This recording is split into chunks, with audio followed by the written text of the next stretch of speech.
नमस्ते दोस्तों, स्वागत है आपका अपने YouTube चैनल परीक्षा अनअकैडमी पे। तो दोस्तों, पिछली क्लास में हम लोग ने शब्द पढ़ा था, उससे पहले संधि पढ़ लिया था, पूरा संधि विस्तार रूप से सारी संधि खत्म कर ली थी, शब्द पढ़ा था, उसके भेद पढ़े थे, जिसमें मैंने विकारी और अविकारी शब्द पढ़ाया था।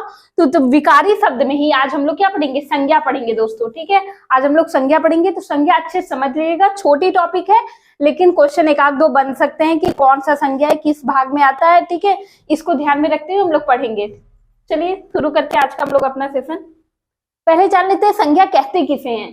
तो आप लोग शुरू से बचपन से क्या जानते हैं? हमेशा संज्ञा की एक परिभाषा आपको बताया जाता है, किसी व्यक्ति, वस्तु, स्थान आदि के नाम को संज्ञा कहते हैं। अगर साधारण रूप में आप समझे तो किसी का, जिस चीज का भी नाम है वो क्या है? संज्ञा ही है। तो संज्ञा एक तरह से क्या है? कोई भी वस्तु है, पेन हो गया, बोर्ड हो गया, जिसका भी नाम है वो एक संज्ञा ही है। ठीक है, तो बस यही हमें पढ़ना है। तो देखिए लिखा भी है, किसी जाति, द्रव्य, गुण, भाव, व्यक्ति, स्थान और क्रिया आदि के नाम को संज्ञा कहते हैं। अब क्रिया दोस्तों, हाँ, एक्शन क्रिया, जो भाववाचक संज्ञाएं आती है वो भी तो संज्ञा ही है ना। तो जिस चीज का भी नाम है वो संज्ञा है। ठीक है, संज्ञा इंग्लिश में हम लोग जानते ही है, नाउन होता है। अब जैसे देखिए पशु, पशु क्या है? जाति है। सुंदरता क्या है? गुण है। व्यथा क्या है? भाव है। मोहन है, मोहन एक व्यक्ति हो गया।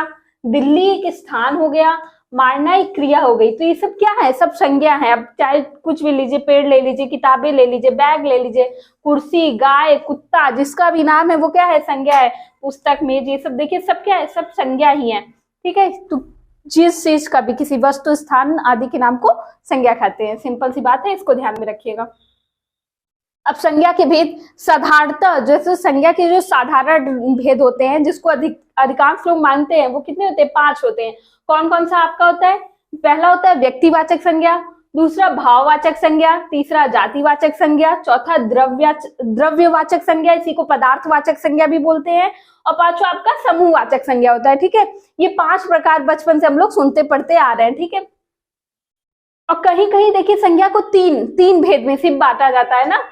पहला होता है व्यक्तिवाचक, दूसरा जातिवाचक, और तीसरा क्या होता है? भाववाचक संज्ञा। अब जो हम लोग अलग से 2 पढ़ते हैं, जो 5 भेद में पढ़ते हैं, वही जातिवाचक के अंतर्गत ही इसे बांट दिया जाता है। तो उसमें क्या रहता है आपका?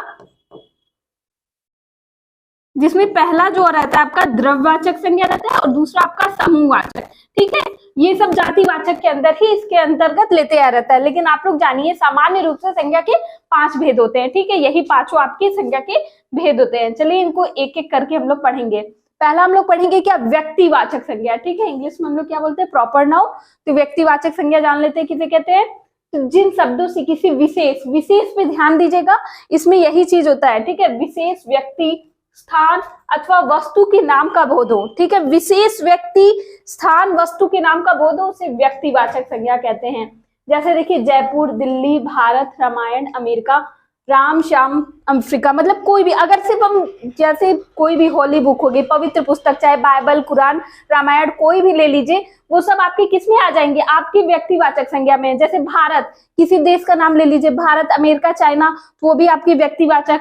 रामायण हो गया, बाइबल हो गया, कुरान हो गया, किसी भी धर्म की पवित्र पुस्तक होती है तो वो भी किस में जाएगी? आपकी व्यक्तिवाचक संज्ञा में। साथ में आपका कोई इमारतें हो गई, इमारतें में लेकिन उनका जब स्पेशल नाम हो, जैसे आपका ताजमहल हो गया, ठीक है, स्टैचू ऑफ लिबर्टी हो गया, किसी का भी कोई स्टैचू हो गया, ये सब नाम हो गया। जब उनका नाम हो, जब वो फेमस होंगे तो किस में जाएंगी?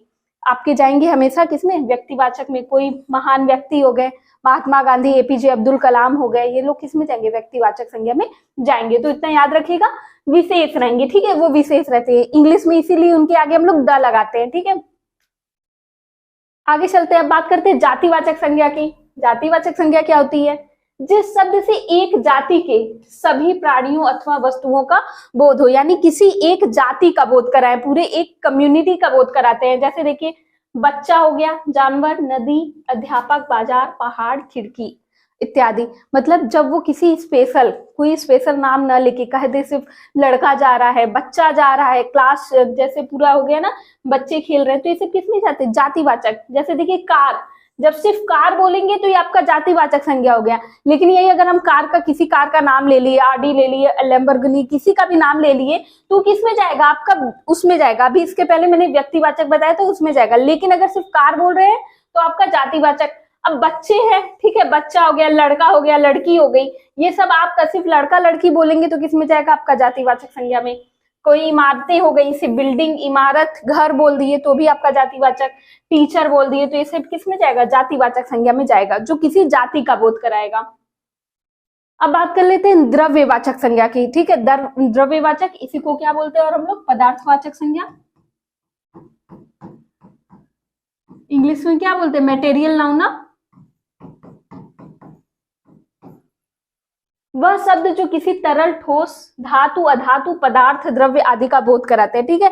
जब किसी पदार्थ का, चाहे वो ठोस हो, तरल हो, गैस हो, इन सब का बोध कराएंगे तो किसमें जाएंगे? द्रव्यवाचक संज्ञा। देखिए नाम ही लिखा है द्रव्य है, तो इसमें द्रव्य का बोध होगा ना, इसे गिना नहीं जाता, इसे मापा या तौला जाता है, ठीक है।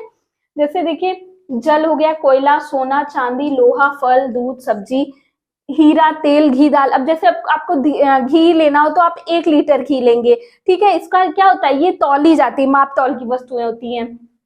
पानी हो गया आपका, फल हो गया, सोना हो गया, चांदी, जितने भी ऑक्सीजन, नाइट्रोजन गैसेस भी जो आएंगी वो भी आपकी किसमें जाएंगी? इसी में जाएंगे, किसमें? आपकी द्रव्यवाचक संज्ञा में। तो ये चीज ध्यान रखिएगा, जिन चीजों को हम मापते तौलते हैं, जो चीज पदार्थ होती है, वो सब किसमें जाती है? पदार्थवाचक संज्ञा में जाती है। अब अगला देखते हैं हम लोग समूहवाचक संज्ञा, ठीक है। कलेक्टिव नाउन जिसे हम बोलते हैं, तो समूह, समूह से क्या मतलब है? सीधे समूह रहेगा इसमें।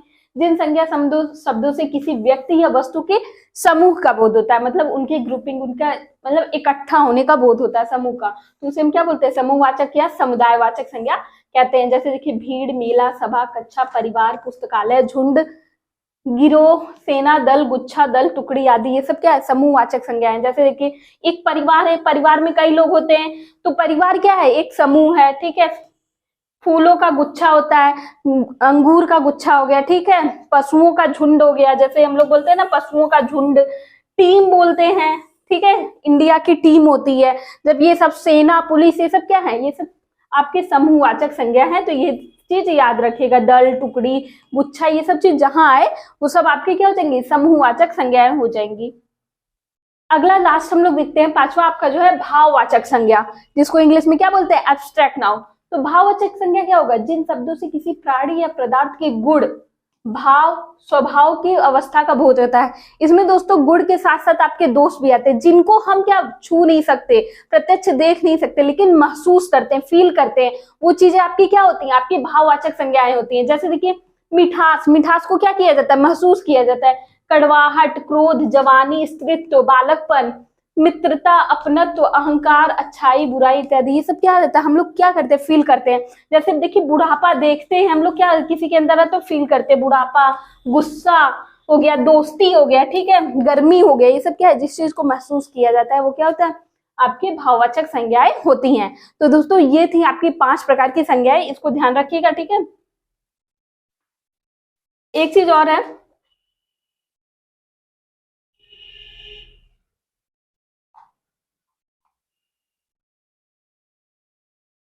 कभी कभी इसको नोट करके लिख लीजिएगा,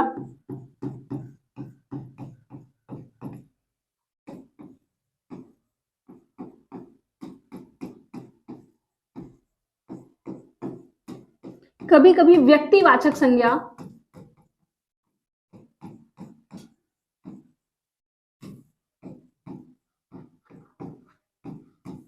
जातिवाचक संज्ञा में बदल जाती है।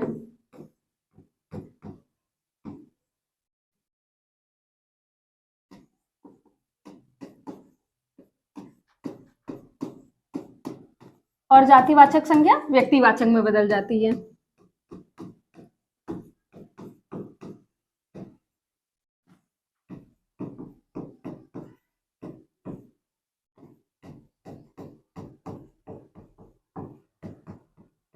व्यक्तिवाचक में बदल जाती है।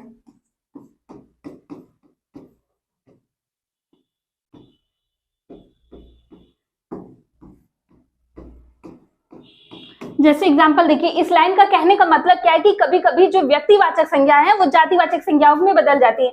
जैसे देखिए,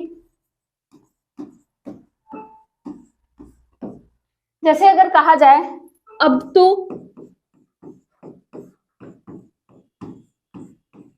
हर घर घर में रावण है, अब तो हर घर घर में रावण है।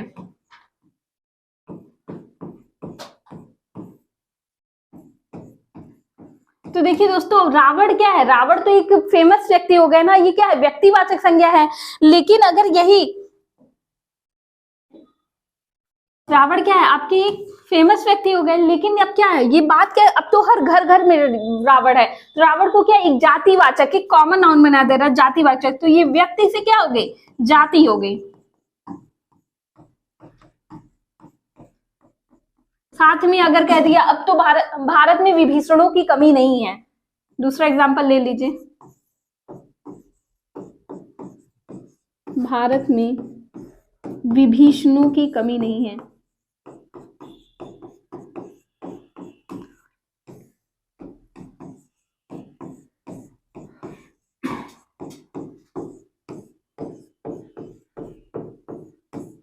तो यहां भी देखिए विभीषण क्या है? वैसे तो है ये व्यक्तिवाचक संज्ञा, लेकिन इसको क्या बनाया जा रहा है? ये भी आपका जातिवाचक संज्ञा हो गया। क्या हो गया? जातिवाचक हो गया। व्यक्ति से क्या हो गया? जाति। इसी तरह कह दिया जाए कि हर नारी दुर्गा का रूप है, तो क्या हो गया? दुर्गा जी एक क्या हो जाएंगी? एक आपकी व्यक्तिवाचक संज्ञा हो जाएगी। लेकिन जब हर नारी में हर जगह की बात कर दी जाए तो आपका क्या होता है? आपका हो जाता है आपका वो जातिवाचक संज्ञा। ठीक है, तो दोस्तों ये दोनों जो नोट पॉइंट है इनको अच्छे से ध्यान में रखिएगा। ठीक है, कभी हो सकता है पूछ ले जातिवाचक और व्यक्तिवाचक, तो इतना ध्यान रखिएगा। दोस्तों यहाँ पे हम लोग ने सारी संज्ञाएं पढ़ ली, संज्ञा के भेद उनको अच्छे से समझ लिया, संज्ञा किसे कहते हैं सब समझ लिया है। तो दोस्तों अगर आपको किसी चीज में कोई डाउट हो तो कमेंट सेक्शन में जरूर पूछेगा, और हमारे वीडियोस को आप ज्यादा से ज्यादा शेयर कीजिए। यूपी टेट की वीडियोस हैं, सारे टीचर्स लगे हुए हैं, आप उनकी वीडियोस, सबकी वीडियोस को आप ज्यादा से ज्यादा शेयर कीजिए, और इसी तरह हमारा साथ देते रहिए, हमसे जुड़े रहिए। मिलते हैं नए वीडियो में नेक्स्ट टॉपिक के साथ, तब तक के लिए जय हिंद जय भारत।